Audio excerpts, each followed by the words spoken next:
without much further ado, I will now hand over to the moderator, Mr. Adeshegun, who is going to take over from now to the next 15-20 minutes. Then we'll have about 2-3 minutes break. You know, the break, it's not a break, but then we have some talking, some adverts, things like that to do. You understand? So, over to you, Mr. Adeshegun. Yeah, good afternoon, and you're all welcome to this first session of interactive democracy and political discussions. Can you all hear me? Yeah. Just raise up your hand if you can hear. Those ones that are online. Yeah, I can hear you. Everybody can hear you. Okay. All right. The questions will be, some of them will be for participants to answer each question. And each question will take 3 minutes for the sake of time. The questions, some of the participants can answer the solutions to the question or the actual question itself. So I will start with introducing the question, and then I'll ask the question, and then I'll name who should answer first. Right, question number 1. The title is Democracy and Leadership Challenges. The internationally accepted definition of democracy is government of the people, for the people, and by the people. Many observers have wondered, does the Nigerian model of democracy depict this definition? It is increasingly observed that the primary goal of assuming public leadership roles in Nigeria is self-enrichment. Now, this is the question. As power belongs to the people, has the Nigerian electorate been shortchanged with the political party model in the country, owned and funded by a few individuals and running it like a business enterprise, thereby driving the country close to rescinding democracy? Now, for those who, if you didn't hear the question, I'll repeat it again. Did you all hear the question? Hello? Hello? Did you all hear the question? Can you repeat it? Can you repeat the question? Yes. Okay, I'll repeat the question. I'll repeat it again. As power belongs to the people, has the Nigerian electorate been shortchanged with the political party model in the country, owned and funded by a few individuals? And these few individuals run these parties like business enterprise, thereby causing the country to rescind in democracy. The first question will go to our distinguished governorship aspirant, Mr. Jimmy Agbaje. Well, thank you very much, Ade, and thanks, Tunde, for your introduction. Well, in a nutshell, you're saying, has the electorate been shortchanged? I would like to answer this way, that the electorate has shortchanged itself. Because if you look at the definition or the understanding of democracy, it's an all-inclusive game or sport. In other words, it requires everybody to participate. And what we have in Nigeria is that we have allowed just a few people to participate. So when you talk about government of the people, by the people, for the people, I say it's more of government of the privileged few, by the privileged few, for the privileged few. So you only have a very small number of actors that are playing this game. And the larger electorate, has allowed it to be so. So it's not so much about a political system. Even if you run a parliamentary system or any other system, for as long as the people, because in a democracy, sovereignty lies with the people. For as long as they do not Excuse me. Can those who are not participating mute their mics, please? There's so much interference. Please. I don't think there's.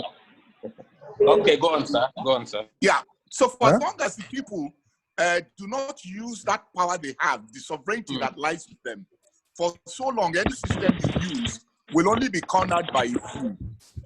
So for me, it's not that they have been shortchanged, they have shortchanged themselves. Everybody has to participate. Everybody has to be knowledgeable. Everybody has to insist on what they want. Don't forget that democracy is about, or the kind of democracy we practice is about, shall I say, allowing others to represent them. In other words, they're supposed to represent their interests.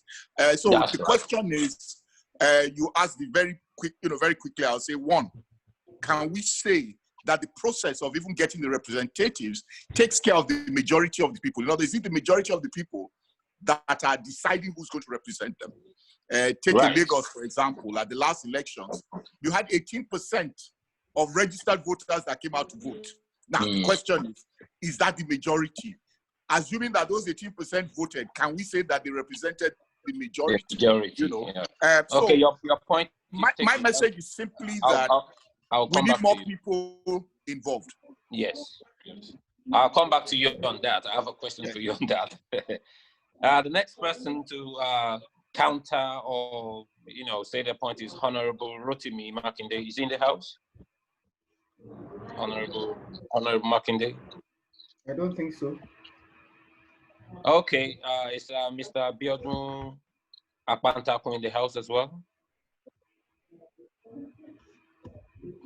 Mr. Bioda Pataku, I don't think so. Then that goes to Prince Bolade Olukokun.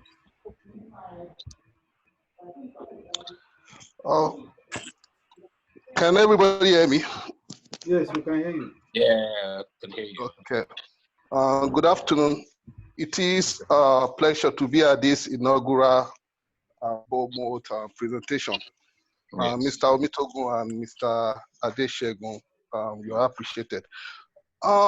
Just like Mr. Jimmy Agbaje said, he had actually mentioned most of the problem, because most of the electorates, even the 18% he mentioned, most of them are not really the allies and the educated ones. They are just the ones that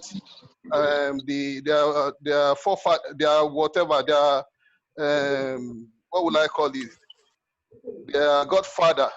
They just selected some very, very few people. Now, when I look at the case of Nigeria, in all honesty, it just reminds me of a game we used to play then, like one game of football that we call OGO. In that OGO, somebody tosses off the ball, and then we can't OGO, we start the ball. Now, the peculiar thing about the team to Nigeria scenario is this: some people must play in the football, not because, for example, the owner of the ball must play, because just like in Nigeria, some people just believe this country belongs to them, and they must take part in anything that is happening. Then we have the powerful people. Those ones, they don't have any skill. But if you don't take them, the match cannot work. Just like we can liken those to the military. They are still really not, either we like it or not. Then I can go on and on, but of specific interest here is the number one, the goalkeeper. Most of the time, people will just say, okay, we put it in the hand of God, because everybody wants to top strike. That is exactly what is happening in Nigeria now. We are just on autopilot. Take it or leave it. As far as I'm concerned, you can just put anybody there, put a dummy there. It's an autopilot thing, because I am not seeing any proactiveness being displayed, whatever, in the way we are being ruled. I think the solution to this, my solution to this is this. Hello? Yes, we're listening. My solution to this problem is that the intellectuals must wake up. There's this saying that they say that if the intellectuals fail to amalgamate the dichotomy of interest in our society, maybe cast we was in the situation. That's what is playing out now in Nigeria. If the intellectuals can gather together and say, okay, let us present one candidate. We can't start from the presidency, because I've seen a whole lot of good people, but they want to go for presidency. Let's start from states. let's take a small state, for example, because Lagos will take like, might take up to 50 years because from the thing that is going on there. But if the intellectuals make up their mind to really participate, things will work out. Because we've seen intellectuals running some of our banking industry and things are going on fine. We've seen them in private enterprises, things are going on fine. And then if you get to a state that nobody will just come out and say we want to see know your pedigree. You can't say you want to manage GT Bank, for example, without having pedigree. For the sake of time, we have so many questions to go through, and that I love your two answers, the Prince and Honorable Mr. Jimmy Agbaji. However, can I ask both of you before we go to the next question? Can I ask both of you that yes, our distinguished Mr. Jimmy Agbaji said that the people have not been shortchanged, that they've shortchanged themselves.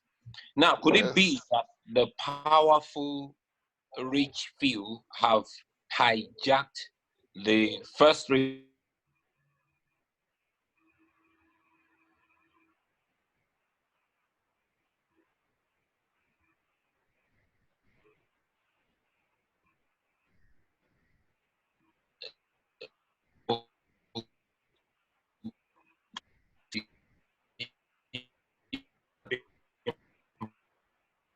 say whatsoever in the party, rather than saying that the regulars have shortchanged themselves? Well, you want me to answer that? Yes, sir. With all pleasure. Let me put it like this. There's a limit to what money can play.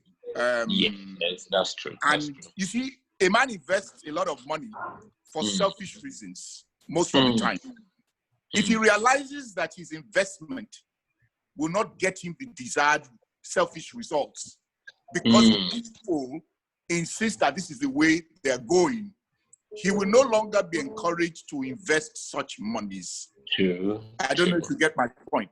Now, and if you look around, even in our country, where the few times that the people have stood up against the political class on issues they feel very strongly about, the political class will always withdraw and accept the wish of the people. But most of the time, we're very docile. You know, it's like it's somebody else's problem, not mine to solve. I don't like it, but it's not for me to solve. I mean, yeah, we can compare. Look at America, what has happened. People woke up and said, enough is enough. And you can see the political class, you know, coming back, withdrawing from their stock positions. And it has happened in Nigeria.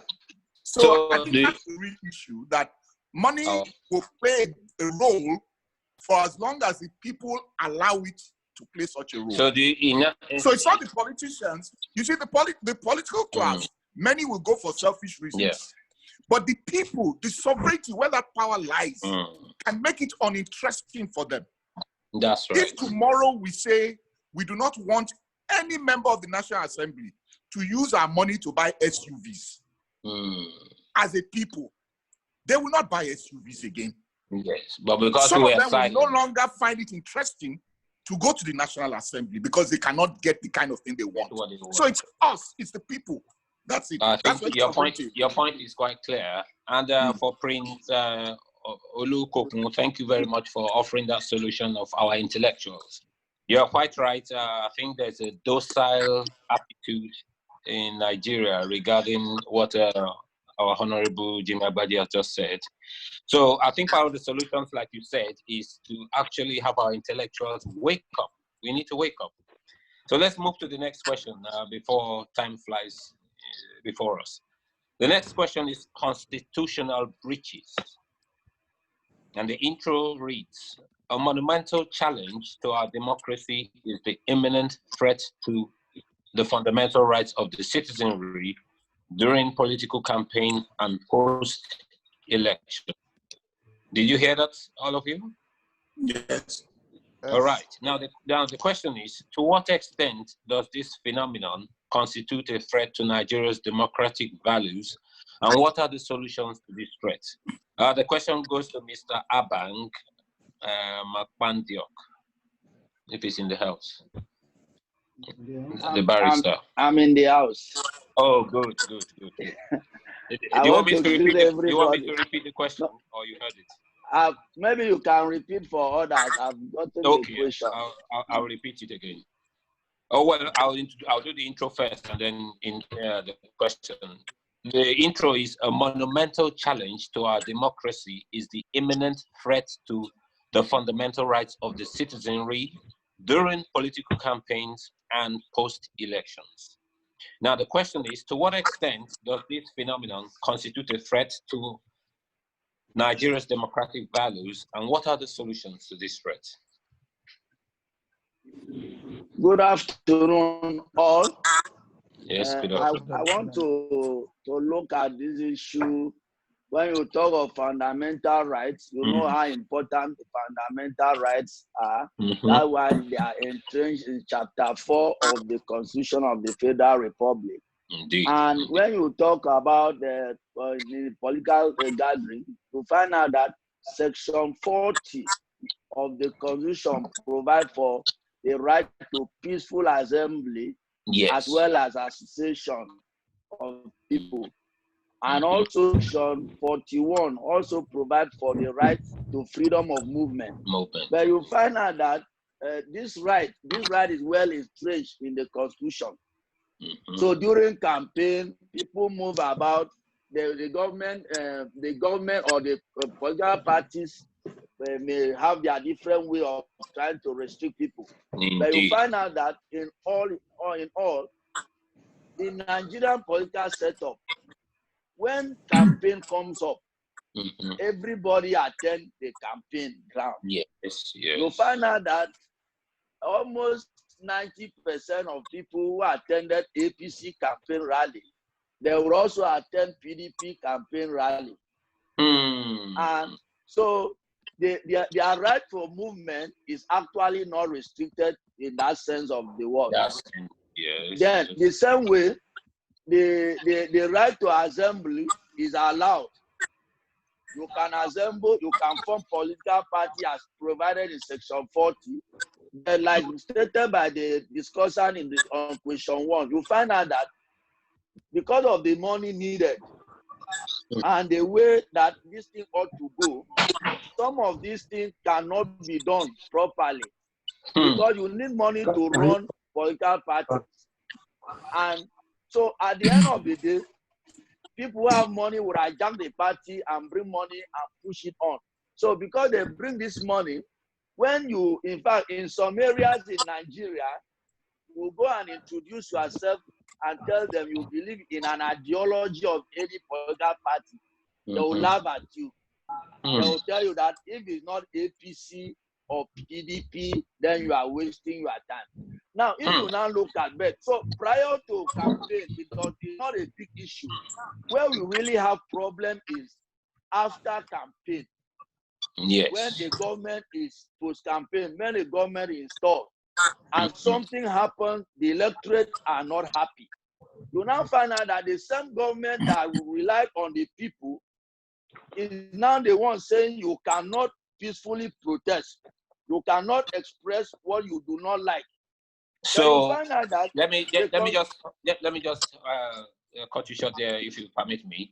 So that means what the Right Honorable Jimmy Agbaje was saying is absolutely correct. That we've not been shortchanged. It's the people themselves who are dormant. They're the ones who allow these things to happen.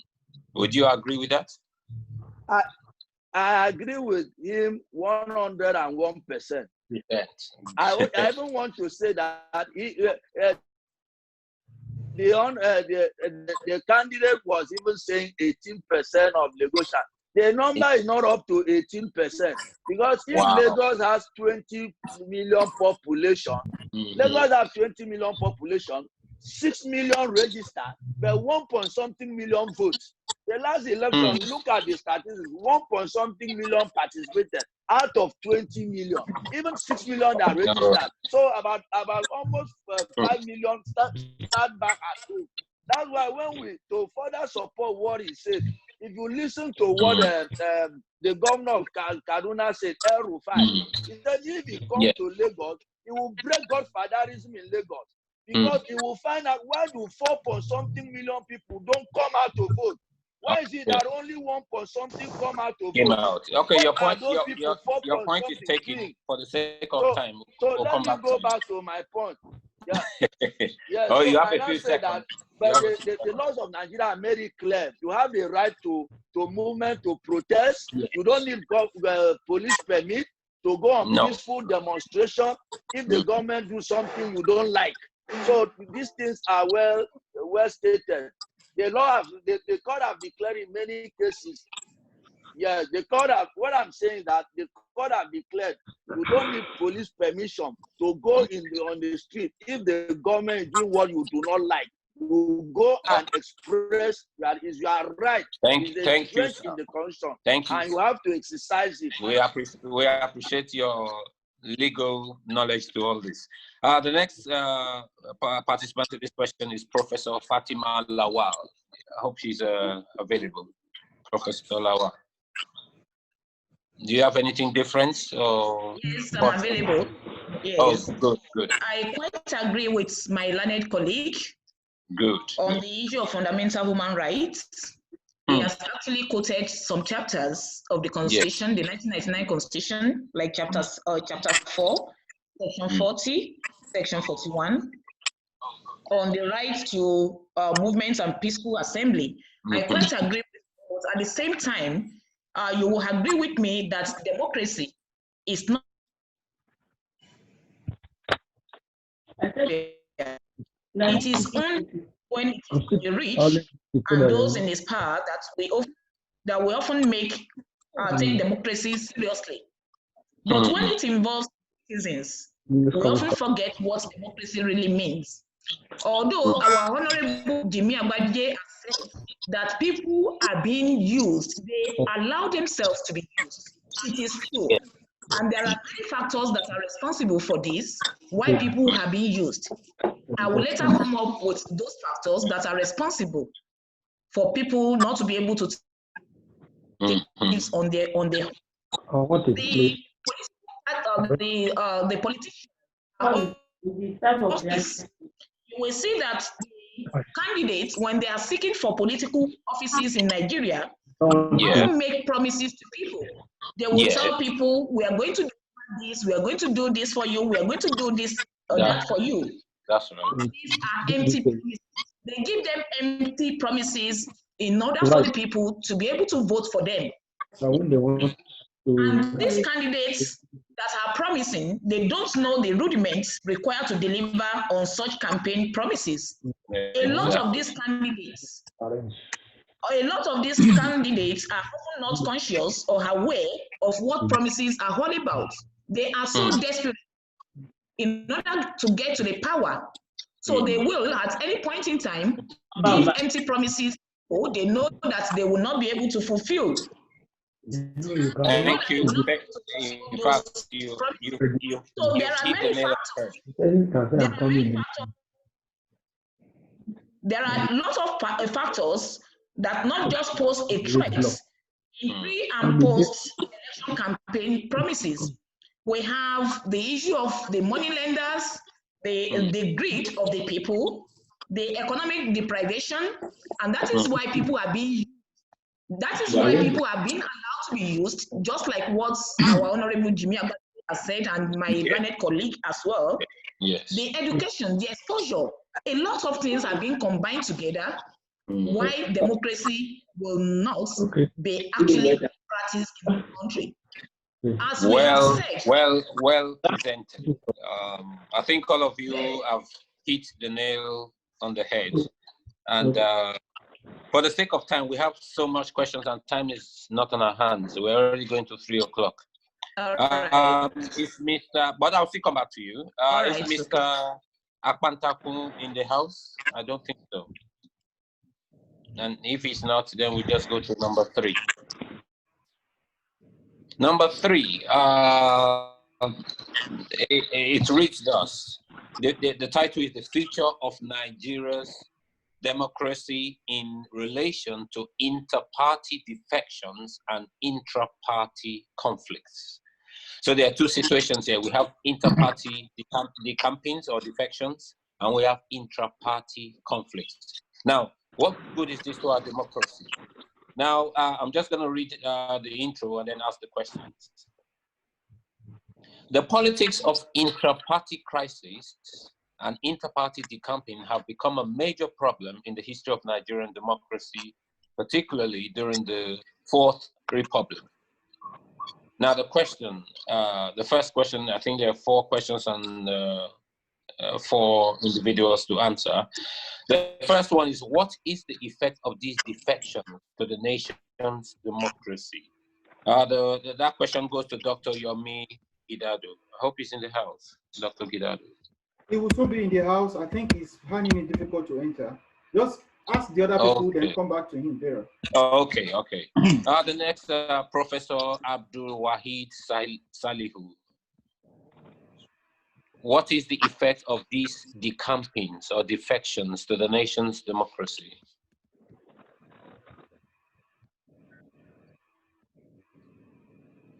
Professor Salihu? Is Professor Salihu in the house? He's in the house. I've seen him. Hello. Yeah, I'm in the house. Can you hear me?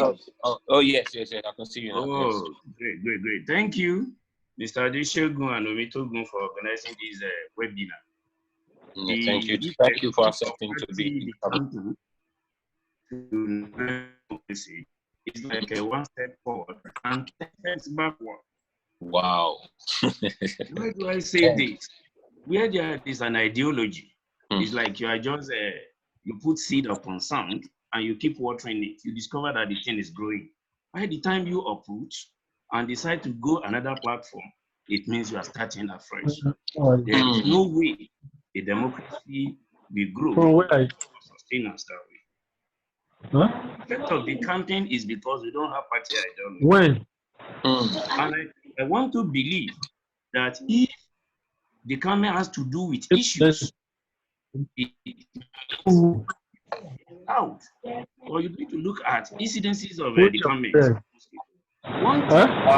Just a minute, Professor. Can the host please deal with these interference?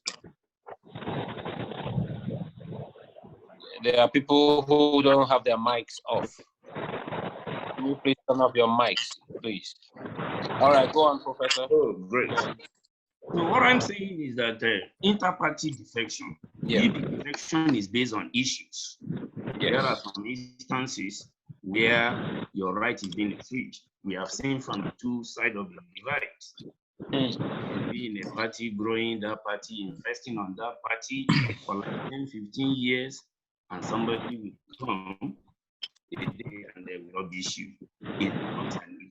If a lacuna comes up that way, where there is an ideology, it will be as good as you and people. When we say people, over 70-80%, one come for another. You started investing on the party, on your own ambition. Whenever there is midterm in Nigeria, people that wants to be governor, wants to be president, you see them started investing. Because Nigeria being the headquarters of the poverty now, they keep on giving them this with the same aim that when it is time, when that opportunity is not given, the next thing is thanks. Thank you. For advanced democracies, if you go to advanced democracies, you discover that things are not done that way. Thank you very much. You'll be growing your party. The ideology of your party, not that you invest based on the fact that when it is time you want to become this or you want to become that. Okay. So this thing is really not growing our democracy. It's better we base our democracy on ideology, and if you are here, let us see why you are coming. All these things can be analyzed. And you go to advanced democracies, or even some countries that are Nigeria